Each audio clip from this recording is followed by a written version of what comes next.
বাঙালি মানেই মাছ ভাত। আর এই মাছে ভাতে বাঙালির জন্য নিয়ে চলে এসেছি আজকে আমি রুই মাছ দিয়ে ফুলকপি আলুর ঝোল। তো ফুলকপি আলু দিয়ে রুই মাছের এই পাতলা ঝোলটি গরম গরম ভাতের সাথে খেতে কিন্তু জাস্ট ফাটাফাটি লাগে। ভিডিওটা স্কিপ না করে প্রথম থেকে শেষ পর্যন্ত তোমরা দেখতে থাকো। আমি প্রিয়াঙ্কাওয়ালার ইউটিউব চ্যানেল থেকে সমস্ত বন্ধুদেরকে জানাই অসংখ্য ধন্যবাদ। তো এই রুই মাছ দিয়ে আলু ফুলকপির এই ঝোলটা বানানোর জন্য সবার প্রথমে যেটা লাগবে সেটা হলো রুই মাছ। ফ্রেশ টাটকা রুই মাছ বাজার থেকে আনিয়েছি কেটে। এরপর মাছটাকে ভালো করে পরিষ্কার করে আমি ধুয়ে নিয়েছি। তারপর দেখো একটা পাত্রের মধ্যে মাছটা নিয়ে নিয়েছি জল ঝরিয়ে। এরপর পরিমাণ মতো লবণ, একটু হলুদ গুঁড়ো আর পরিমাণ মতো কাশ্মীরি লঙ্কার গুঁড়ো মাছের মধ্যে দিয়ে দিলাম। এই সমস্ত মশলাগুলো অ্যাড করে দেখো একটা একটা করে মাছের পিসকে ভালো করে মশলার সাথে মাখিয়ে নেব। তো তোমরা চাইলে এই রুই মাছের পরিবর্তে কাতলা মাছও ব্যবহার করতে পারো। তো দেখো সমস্ত মাছগুলো আমার ম্যারিনেট করা হয়ে গিয়েছে। এরপর আমি কড়াইতে ভালো করে তেল দিয়ে দেব। তেলটা খুব ভালোভাবে গরম হয়ে গেলে একটা একটা করে মাছের পিসগুলো দিয়ে দেব। সমস্ত মাছ তো একসাথে ধরবে না কড়াইতে, ভাজতে গেলে ভেঙে যেতে পারে, সেই জন্য আমি অল্প অল্প করে মাছগুলোকে ভেজে দেব। দেখো প্রথমে আমি এখানে 5 পিস মাছ দিয়েছি। তো মাছ কটাকে সুন্দর করে ভেজে নিতে হবে। গরম গরম ভাতের সাথে এই ফুলকপি আলু দিয়ে রুই মাছের ঝোল কিন্তু খেতে পুরো ফাটাফাটি লাগে। আমার তো খুব ভালো লাগে। তোমাদের কার কার ভালো লাগে অবশ্যই কমেন্ট সেকশানে কমেন্ট করে জানাতে ভুলো না কিন্তু।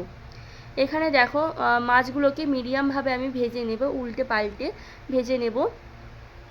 আর এই মাছটা যদি টাটকা হয় তাহলে তো খেতে আরোই ভালো লাগে। তো মাছের পিসগুলো ভালো করে আমি উল্টে পাল্টে ভেজে নিয়েছি। এরপর আমি একটা পাত্রের মধ্যে তুলে নেব সমস্ত মাছগুলোকে। আরও যে মাছগুলো রয়েছে এরকমভাবে সেম পদ্ধতিতে ভালো করে ভেজে নেব। মাছটা না ভালো ভাজা হলে তরকারি খেতে ভালো লাগে না। তো দেখো একে একে সমস্ত মাছগুলো আমি ভেজে নিয়েছি। এরপর আমি কিছুটা আদা বেটে নেব। তার জন্য দেখো আদা ভালো করে কুচিয়ে নিয়েছি, আর এটা আমি শিলেতেই বাটবো। দেখো কতগুলো আদা নিয়েছি। আর এই রান্নাটার মধ্যে কোনো রকম কিন্তু পেঁয়াজ রসুন পড়বে না। তো পেঁয়াজ রসুন ছাড়াই একবার ফুলকপিটাকে এরকমভাবে রান্না করে খেয়ে দেখো বন্ধুরা, খেতে কিন্তু দারুণ লাগবে। এখানে দেখো আদাটাকে সুন্দর করে আমি বেটে নিয়েছি। আর দেখতে পাচ্ছ জিরেটাও আমি এরকমভাবে সেম পদ্ধতিতে বেটে নেব। দেখো জিরেটাও ভালো করে বেটে নিয়েছি মিহি করে। এরপর দুটো মশলাই একটা বাটির মধ্যে তুলে রাখবো। এরপর আমি দুটো মিডিয়াম সাইজের ফুলকপি কেটে নিয়েছি। দেখো ফুলকপিটাকে ঠিক এরকম সাইজ করে আমি কেটে নিয়েছি। দুটো ফুলকপি ছিল, যেহেতু আমাদের পরিবারের সদস্য অনেক, তো সেই জন্য দুটো ফুলকপি এনাফ। তো দুটো ফুলকপি ভালো করে ফ্রেশ করে ধুয়ে নিয়েছি। এরপর দেখো কড়াইতে তেল দিয়ে ভালো করে ফুলকপিটাকে ভেজে নেব। তো প্রথমে ফুলকপিগুলো দিয়ে দিলাম, দিয়ে ভালো করে নাড়াচাড়া করে নেব। আর গ্যাসের ফ্লেমটা হাই টু মিডিয়ামে রাখবো, একেবারে লোতে রাখবো না, যাতে ফুলকপিটা তাড়াতাড়ি ভাজা হয়ে যায়। দেখো ফুলকপিটা ভেজে নিচ্ছি। 4-5 মিনিট ধরে ফুলকপিটাকে ভেজে নিতে হবে। ফুলকপিটা ভালো করে না ভাজলে ফুলকপির যে কাঁচা গন্ধ সেটা থেকে যাবে।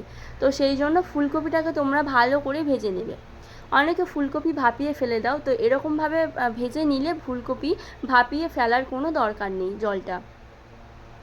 তো দেখো ফুলকপিটাকে ভালো করে ভাজা হয়ে গেছে আমার।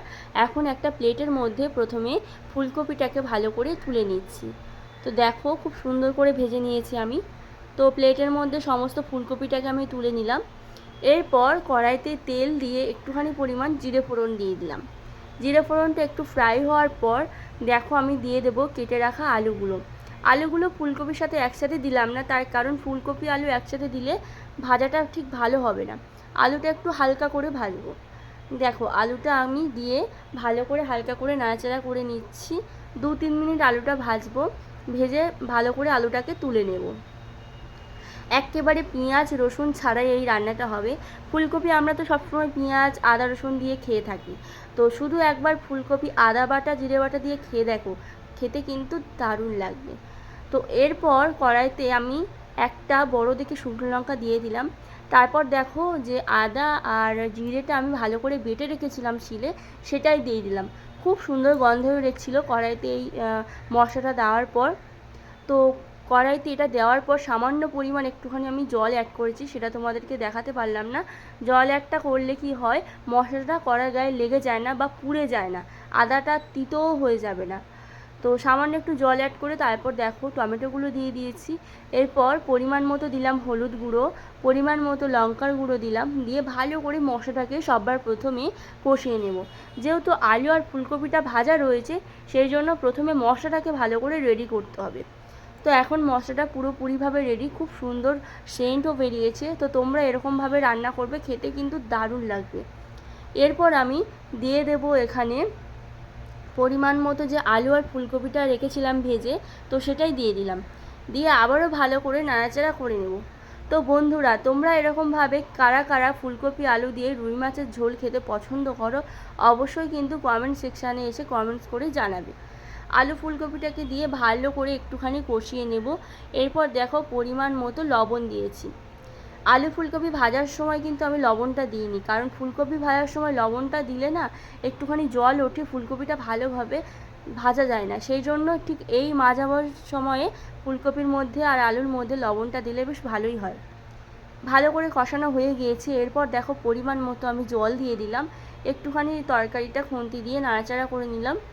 এরপর ফুটে উঠলে তারপর আমি মাছগুলো দেব। সবজিটা অর্ধেকটা সেদ্ধ হবে, তারপরেই মাছটা দেব।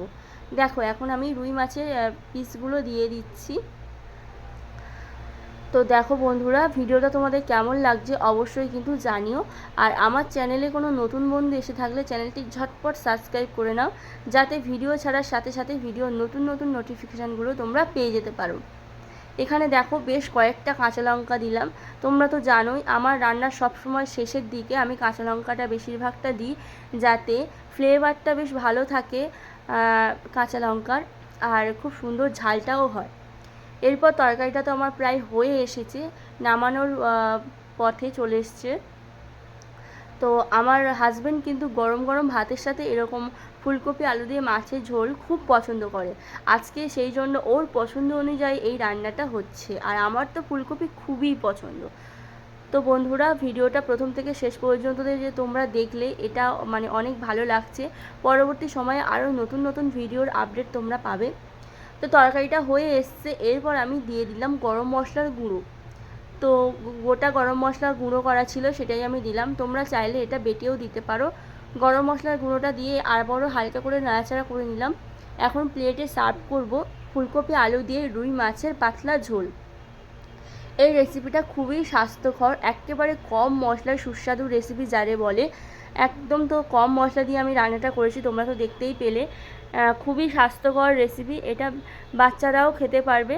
তো তোমরাও যারা বাড়িতে ফুলকপি খেতে চাও না, একবার হলেও ফুলকপিটাকে এইরকমভাবে রান্না করে খেয়ে দেখবে, তখন কিন্তু একবার খেলে বারে বারে খেতে ইচ্ছা করবে। আজকের এই পর্যন্ত, সবাই সুস্থ থেকো, ভালো থেকো, টাটা।